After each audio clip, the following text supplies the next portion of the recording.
4 नवंबर से देश के 12 राज्यों में एसआईआर की प्रक्रिया चल रही है और इन 29 दिनों में अब तक अलग अलग राज्यों में 28 बीएलओ की मौत हो चुकी है, जिसकी वजह एसआईआर प्रक्रिया के दबाव को बताया जा रहा है। बीएलओ की मौत पर सियासत भी जारी है। अखिलेश यादव ने मलिहाबाद में बीएलओ रहे विजय कुमार के परिजनों को 2 लाख रुपए की आर्थिक मदद की और सरकार से भी ऐसा करने की अपील की।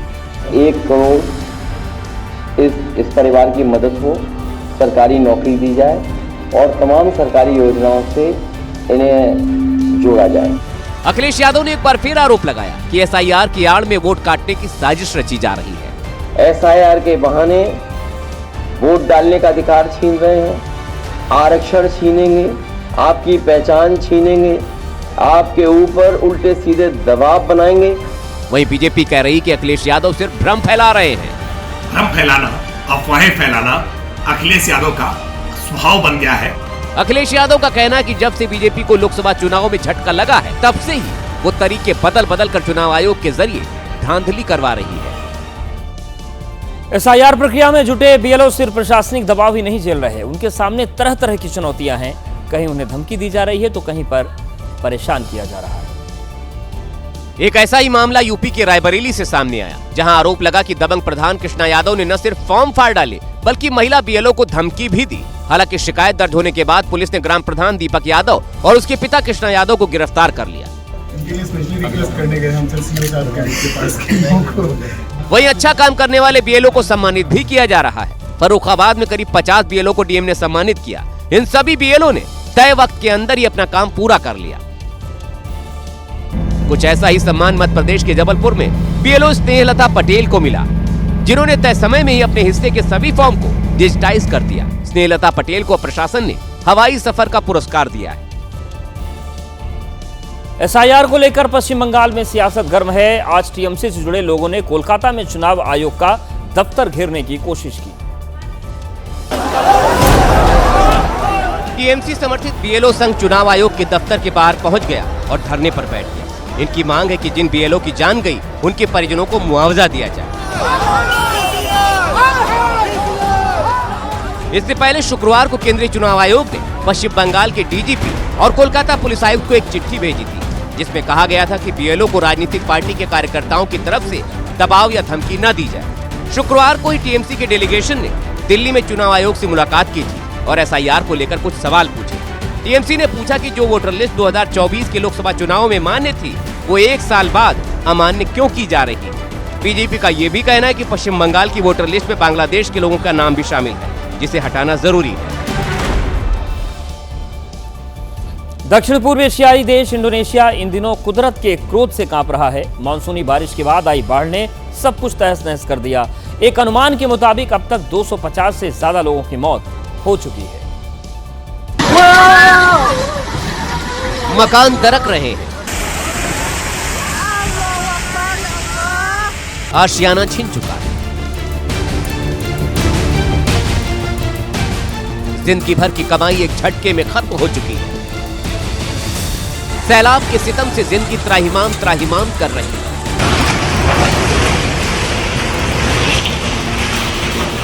पानी की रफ्तार के आगे लोहे के बड़े बड़े ब्रिज तिनके के समान भय है। क्या पहाड़, क्या मैदान, सैलाब के आगे सब बेबस है। पेड़ की ओट लेकर जिंदगी पनाह मांग। हालात इतने खराब हो चुके हैं कि सड़कें और ट्रेन की पटरियां तक सैलाब से समा चुकी। इंडोनेशिया के इतिहास की यह सबसे बड़ी विनाशकारी बाढ़ों में से एक है। अब तक करीब 4000 परिवारों को अस्थायी राहत शिविरों में भेजा गया है। लाखों लोग बेघर हो गए। यूपी के मेरठ में एक मकान को बेचे जाने को लेकर बवाल मच गया। ये बवाल इतना बढ़ा कि इलाके में तनाव फैल गया और पुलिस को बीच बचाव करना पड़ा। ये मेरठ का थापर नगर का इलाका है और यहाँ स्थानीय लोगों और हिंदू संगठनों में गुस्सा है। गुस्से की वजह जानकर आप हैरान रह जाएंगे। दरअसल इस इलाके में एक पंजाबी परिवार ने अपना मकान एक मुस्लिम फैमिली को बेच दिया था। जैसी ये बात स्थानीय लोगों को पता चली, हंगामा खड़ा हो गया। हालात ऐसे बने कि हिंदू संगठनों के साथ साथ स्थानीय लोग भी विरोध प्रदर्शन करते हुए सड़क पर उतर आए। प्रदर्शन कर रहे इन लोगों का तर्क है कि ये इलाका हिंदू बाहुल्य इलाका है और इस इलाके में किसी मुस्लिम समुदाय के व्यक्ति को नहीं रहने देंगे। लिहाजा मकान में ताला तोड़ दिया गया। बवाल इतना बढ़ा तो पुलिस को दखल देना पड़ा और दोनों पक्षों से बातचीत के बाद मामले को सुलझाने का भरोसा दिया गया है।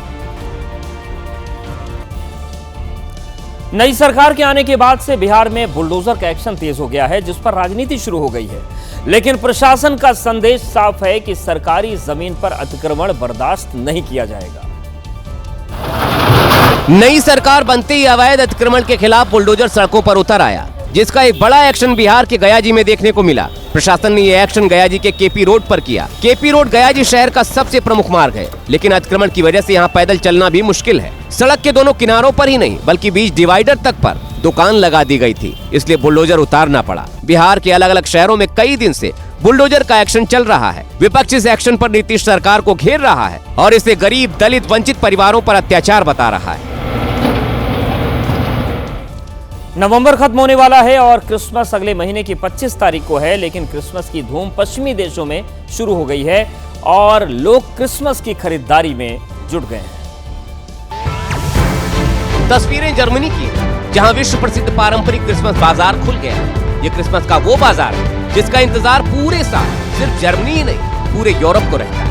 क्रिसमस स्पेशल स्नैक्स, ड्रिंक्स, मोमबत्तियां, टोपियां, दस्ताने और सभी रंगों के चमचमाते क्रिसमस सितारे बाजार की रौनक बढ़ा रहे हैं। इस बाजार में आकर लोग खुशी के साथ भावुक भी हैं, क्योंकि पिछले साल क्रिसमस बाजार में तेज रफ्तार कार ने सैकड़ों लोगों को रौंद दिया था। उस हमले में 5 लोगों की मौत हो गई।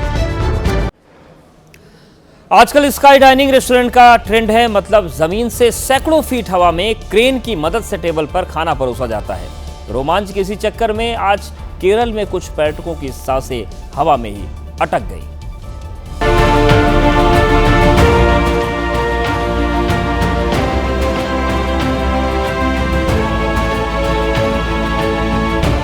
स्काई डाइनिंग की क्रेन में खराबी आ गई और कई टूरिस्ट हवा में ही अटक गए।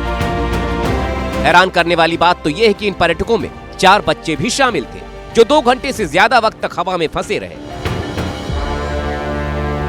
मौके पर पहुंची रेस्क्यू टीम ने पहले 2 बच्चों और उनकी मां को नीचे उतारा और फिर बाकी परिवार के सदस्यों को। परिवार कोझिकोड का रहने वाला है और पहली बार स्काई डाइनिंग रेस्टोरेंट का मजा लेने इडुक्की पहुंचा था।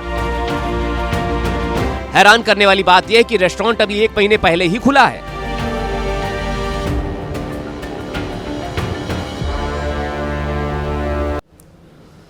बिहार के नवादा में आए पर्यटक से मारपीट की घटना सामने आई। आरोपी युवक वेस्ट बंगाल नंबर की गाड़ी बिहार में देखने के बाद भड़क गया। मारपीट करने के साथ ही उसने पर्यटकों से रंगदारी के 1000 रुपए भी मांगे।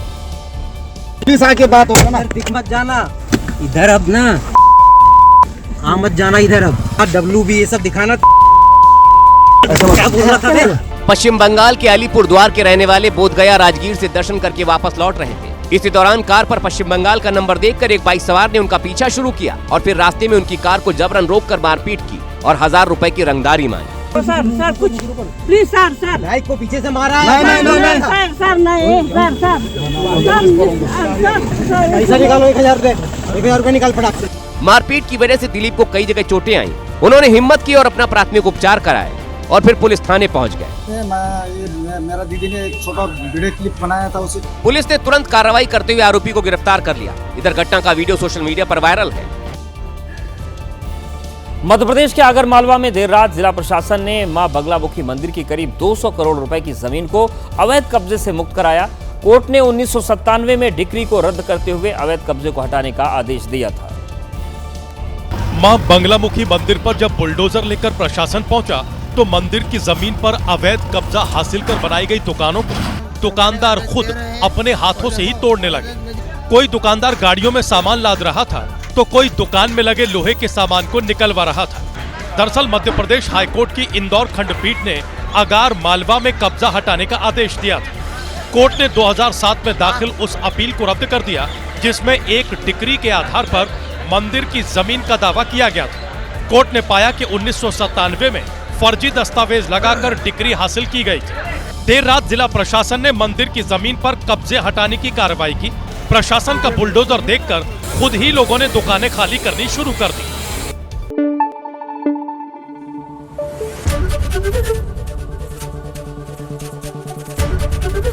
ABP News, आपको रखे आगे।